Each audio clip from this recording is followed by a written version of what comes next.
Hello दोस्तों, मैं रवि आप सभी का स्वागत करता हूं the MP exam with Ravi में। पिछली वीडियो हमने पढ़ा था पाल वंश, आज पढ़ेंगे हम राष्ट्रकूट वंश। तो आइए राष्ट्रकूट वंश पर हम चर्चा कर लेते हैं। जैसा कि ये आपका लिखा है राष्ट्रकूट, क्या लिखा है आपका ये राष्ट्रकूट। तो इसमें एक शब्द है कूट, और इस कूट शब्द से मैं आपको याद कराऊंगा राष्ट्रकूट वंश।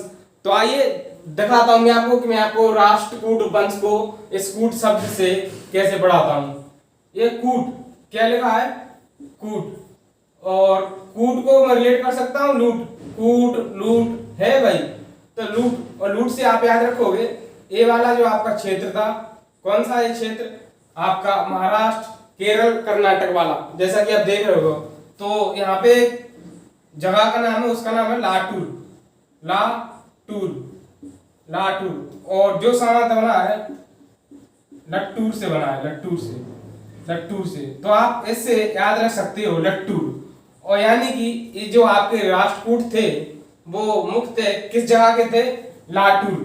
लाटूर के कहाँ के थे आपके? लाटूर के। इसके बाद इस लाटूर से ही आप क्या याद रख सकते हो, मैं आपको बता देता हूँ। लाटूर यानी कि लड्डू, क्या? लड्डू। और लड्डू को सामान्यतः कहाँ से खाया जाता? मुंह से, और मुंह में क्या होते? दांत।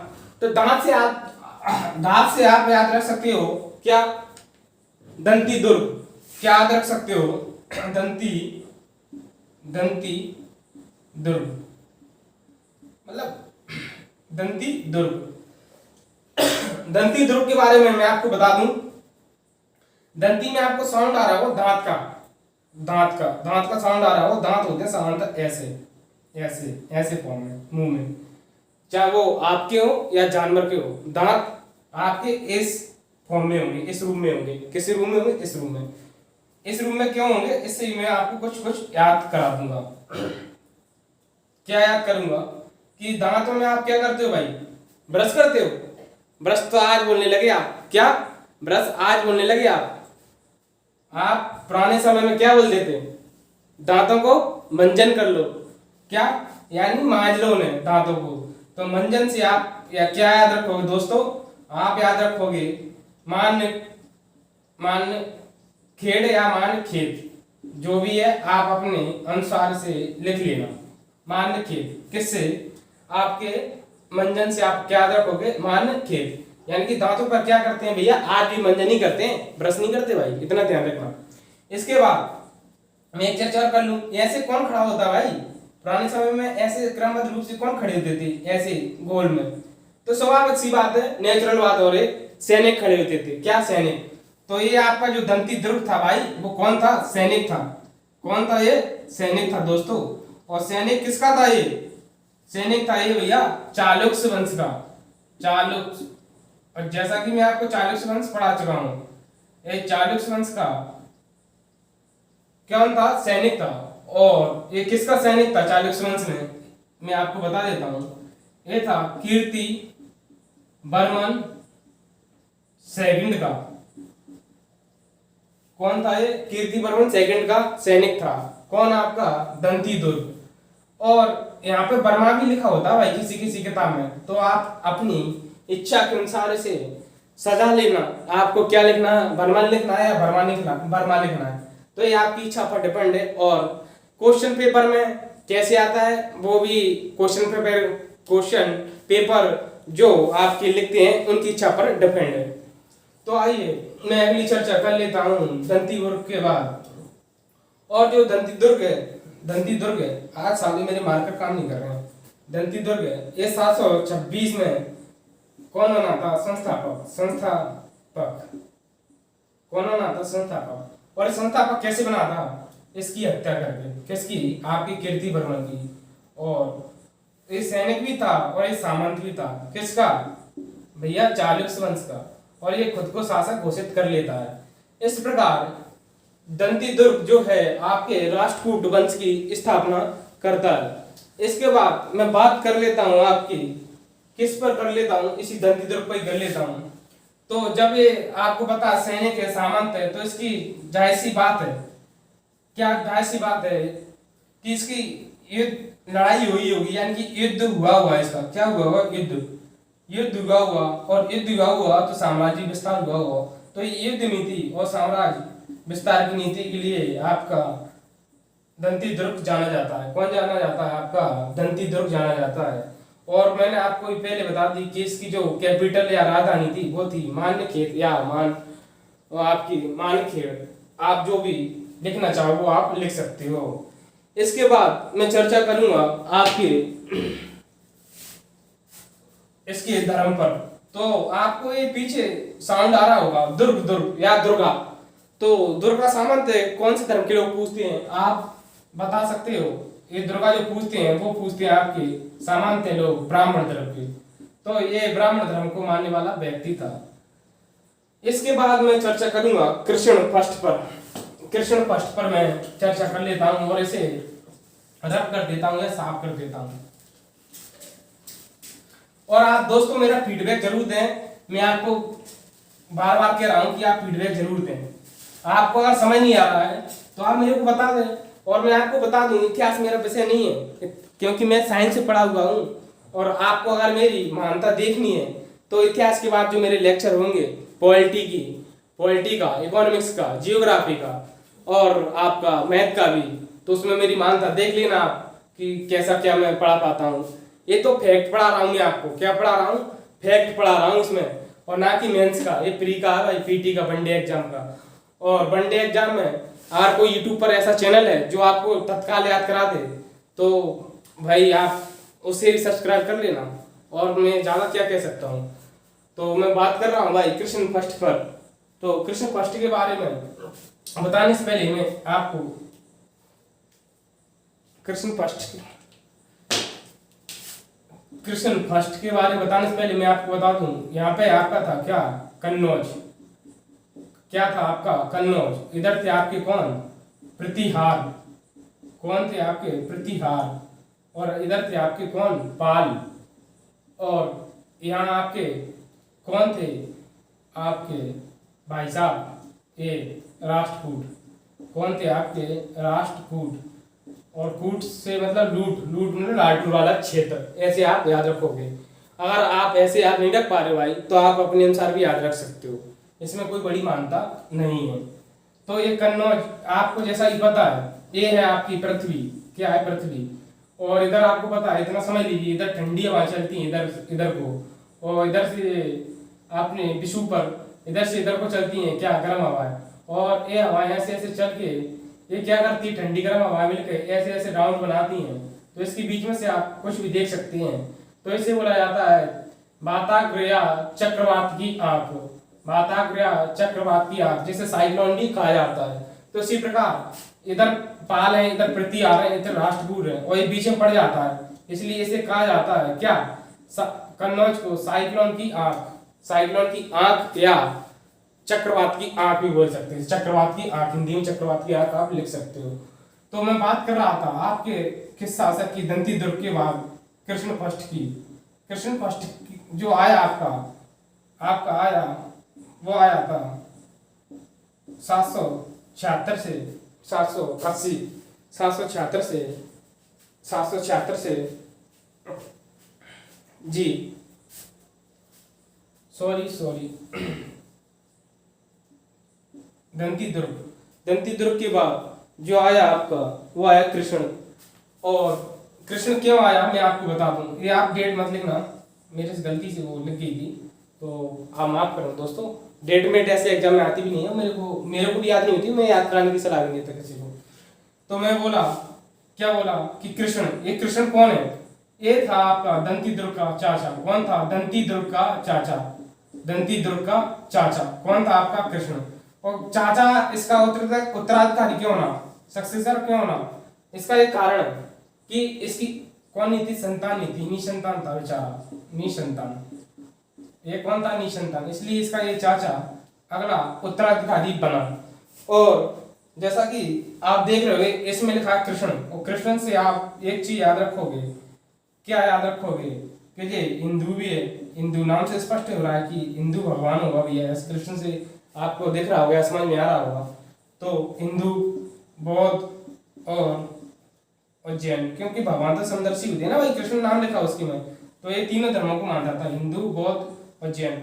और ये बात का कैसे पता चलता है भाई, एक कहीं पे भी लिखा हो, अगर किसी शासक के बारे में लिखा हो हिंदू बौद्ध जैन, तो आप समझ जाना कि उसने उनके मंदिर या कलाकृतियां या मूर्तियां बोलते हैं, कलाकृतियां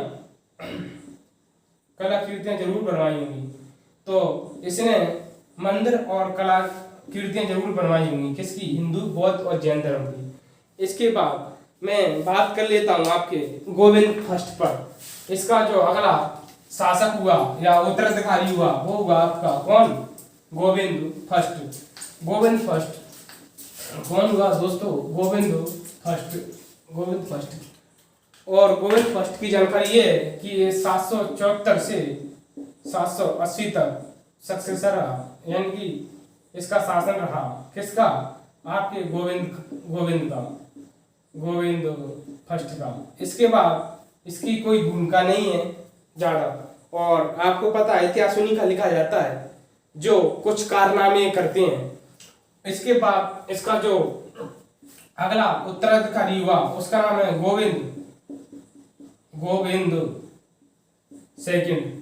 इसे ध्रुवा कहा जाता है, सामंत ध्रुवा, क्या कहा जाता है दोस्तों, ध्रुवा। तो आइए, और ध्रुवा का टाइम पीरियड है 780 से, क्या है 780 से 84 तक, क्या है 84 तक, 784 तक, 780 से 784 नहीं दोस्तों, 793 है, 793।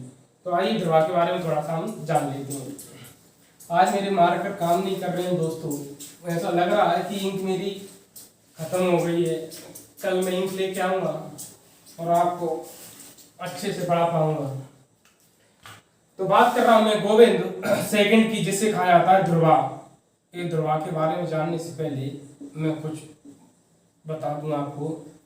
ये है इंडिया और ये आपके प्रतिहार, ये है आपके पाल और ये है आपके राष्ट्रकूट। तो ये है आपके राष्ट्रकूट। तो इस ध्रुवा का ये प्रतिहार शासक से भी युद्ध हुआ है और पाल शासक से भी। तो आप धा से याद क्या रखोगे, आप धर्मपाल से इसका युद्ध हुआ है, किसका, ध्रुवा का। और वो किस वंश का, पाल आ रहा ना, तो पाल वंश का भी है। ये किसका है, पाल है, तो पाल वंश का। और वहां से आप याद रखोगे वत्सराज। और ये वत्सराज कहाँ का भैया, आपका प्रतिहार का। और ये इतनी बुरी तरीके से हारता है, कौन आपका वत्सराज, इतनी बुरी तरीके से हारता है कि राजस्थान में शरण लेता है। कौन, राजस्थान में आपका शरण लेता है, कौन, आपका वत्सराज। इसके बाद इसका जो अगला उत्तराधिकारी हुआ वो हुआ आपका गोविंद थर्ड। और गोविंद थर्ड को बताने से पहले मैं एक बात और बता दूं, ये आपका हुआ, इसने जो शासन किया वो किया था 13 सालों तक शासन किया। 13 साल में क्यों लिखा है भाई, परीक्षा आता है, इसलिए मैंने फैक्ट भी बता दिया। तो आइए गोविंद थर्ड के बारे में भी हम जान लेते हैं, गोविंद थर्ड के बारे में भी हम थोड़ा सा जान लेते हैं। गोविंद थर्ड, तो गोविंद थर्ड के बारे में बता दूं मैं। गोविंद, कृष्ण की बात कौन आता है भाई, कृष्ण गोविंद गाते हो क्या, तो कृष्ण गोविंद, कृष्ण के बाद गोविंद आ गया फिर भैया। और गोविंद कौन है, थर्ड, यानी कि तृतीय, गोविंद तृतीय। और इसका भी क्या हुआ था भाई, इन पाल वंश के शासकों से युद्ध हुआ था। और पाल वंश में किससे हुआ था, इसका भी धर्मपाल से युद्ध हुआ था। क्या हुआ था, युद्ध। और इसी ने राष्ट्रकूटों को पावर दी थी। पावर बोले तो सत्ता में लाया था ये बहुत भयंकर। इसके समय राष्ट्रकूट बहुत भयंकर पावर में आ गए थे। कौन, राष्ट्रकूट आपके। इसके बाद मैं बात करूंगा आपके अमोघ वर्ष। आइए अमोघ वर्ष को भी मैं आपको लॉजिक से याद करा देता हूँ और कोशिश करूंगा, मैं कोशिश तो यही कर रहा हूँ आपको प्राचीन भारत में कि सारे के सारे फैक्ट आपको लॉजिक से रटा दूँ। सॉरी, रटाना गलत रहेगा, आपको समझा दूँ, आपको कैसे भी समझा दूँ लॉजिक से या कैसे भी। तो मैं बात कर रहा हूँ किसकी, अमोघ वर्ष की। और आपको पता भैया, जो लोग पुराने उन्हें पता होगा कि प्राचीन भारत को याद करना इतना सरल नहीं है। यहाँ तक कि आप जब लूसेंट से पढ़ोगे तो आपको पता चल जाएगा कि वीडियो से कितना फायदा है और लूसेंट से पढ़ के कितना फायदा है। मैं गारंटी देता हूँ प्राचीन भारत को कोई ऐसे लॉजिक से पढ़ाता हो तो, वैसे तो संभव ही नहीं है। हालांकि मैं शांत रस का अनुयायी हूँ, इसलिए थोड़ा सा मैं स्लोली पढ़ाता हूँ। इस बात में स्लोली पढ़ाता हूँ, तो आप देख लें आपके हिसाब से परफेक्ट हूँ या नहीं, कोई दिक्कत नहीं है। और आपको स्लोली लगता है तो आप थोड़ा वीडियो की जो स्पीड होती है उसे बढ़ा लिया करो। क्या, वीडियो की स्पीड बढ़ा लिया करो। और मैं आपको बता दूं कि मैं अपनी वीडियो को बड़ा भी बना सकता हूँ भाई, बातें बना के बहुत बड़ा। और मैं आपको पॉइंट बात करना चाहता हूँ आपसे, क्या पॉइंट टू पॉइंट। और लेकिन आपको पॉइंट टू पॉइंट पसंद नहीं है तो बातें कर लिया करूँगा, मेरा क्या, वीडियो बड़ी करनी है मेरे को तो आप फीडबैक जरूर दिया करो कि भाई वीडियो बड़ी बनानी है या छोटी बनानी है। मेरा का क्या, मैं 20 मिनट की वीडियो वो आप कंटेंट दे देता हूँ, जो आपको अगर 1.5 घंटे की वीडियो या 2 घंटे की वीडियो में आपको मिल गया तो भाई मैं आप उस वीडियो को डिलीट कर दूंगा। अगर मेरे ज़्यादा कंटेंट मिल गया आपको 1 घंटे की वीडियो में, और वो वीडियो ऐसी होनी चाहिए कि उसकी खुद की हैंड राइटिंग होनी चाहिए भाई, ये नहीं स्क्रिप्ट लिख के आ गया। तो स्क्रिप्ट लिख के तो मैं 5 मिनट में आपको इतना डाटा दे दूंगा कि आप क्या, आपका कोई भी याद नहीं कर सकता। ऐसे पढ़ने से भी क्या फायदा। तो आइए अमोघ वर्ष पर चर्चा कर लेते हैं। ये भैया आपका कौन, अमोघ वर्ष कौन है भैया, ये अमोघ वर्ष। तो मैंने आपको बताया था पिछली वीडियो में जब पाल वंश पढ़ा रहा था कि एक शासक हुआ था आपका कौन, धर्मपाल, जिसका अभी भी जिक्र किया है मैंने। ये किसका था, पाल वंश का। और धर्म मतलब मैंने बताया था शांति, और शांति से कोई जीने नहीं देता किसी को भी भाई, जो शांति में रहता है। तो ऐसे ये मैंने इसे याद कराया था असुर करके, तो रियलिटी में ये असुर नहीं था भाई, ये भी शांति में जीना चाहता था। कौन, आपका अमोघ। तो ये अपनी शांति की नीति के लिए जाना चाहता था। कौन, आपका अमोघ वर्ष। और व्यक्ति शांत स्वभाव का कौन सा होता है, मैं आपसे पूछना चाह रहा हूँ, आप बता सकते हो। जरूर, आपकी बात सही है दोस्तों। जो व्यक्ति शांत होता है वो धर्म में डूबा हुआ व्यक्ति रहता है भाई, यानी कि धर्म में डूबा है। और धर्म से क्या स्पष्ट हो जाएगा कि कहीं ना कहीं इसने मंदिरों का निर्माण कराया होगा। और वो मंदिर कौन से हैं भैया, वो मंदिर बनाए थे इसने, वो बनवाए थे इसने बौद्ध मंदिर वो। और दूसरी बात ये, बौद्ध मंदिर बनवाए थे। और एक पहला ही शासक था इसका, इस वंश का, जिसने इस धर्म को माना। किसको, इस धर्म को माना किसने, आपके अमोघ वर्ष ने। और इसका जो पहला शासक था दंतीद्रुम, आपको पता है वो कौन सा धर्म मानता था, वो आपका ब्राह्मण धर्म मानता था।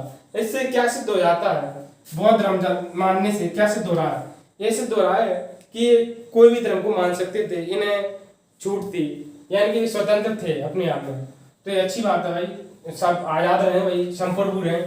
अपना क्या, अपन भी यही बात करते हैं, आज़ाद भारत के आज़ाद नागरिक आज़ादी की बात ही करेंगे और क्या करेंगे।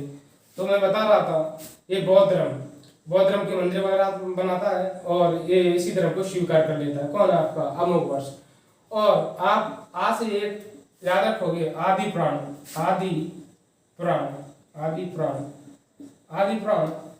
ये क्या है। आदि प्राण लिखा था आपके जिन सेन ने। किसने लिखा था, जिन सेन ने, जो कि बौद्ध भिक्षु था। कौन, आपका जिन सेन, जिसने आदि प्राण लिखा था। तो ये इसी के कार्यकाल में पुस्तक लिखी गई है। किसके कार्यकाल में भैया, आपकी अमोघ वर्ष के शासनकाल में। इसके बाद मैं जो चर्चा करूंगा वो करूंगा आपकी इंद्र थर्ड की। किसकी बात करूंगा,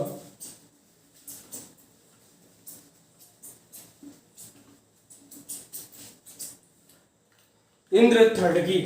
इसके बारे में एक ही फैक्ट है भाई, इंद्र थर्ड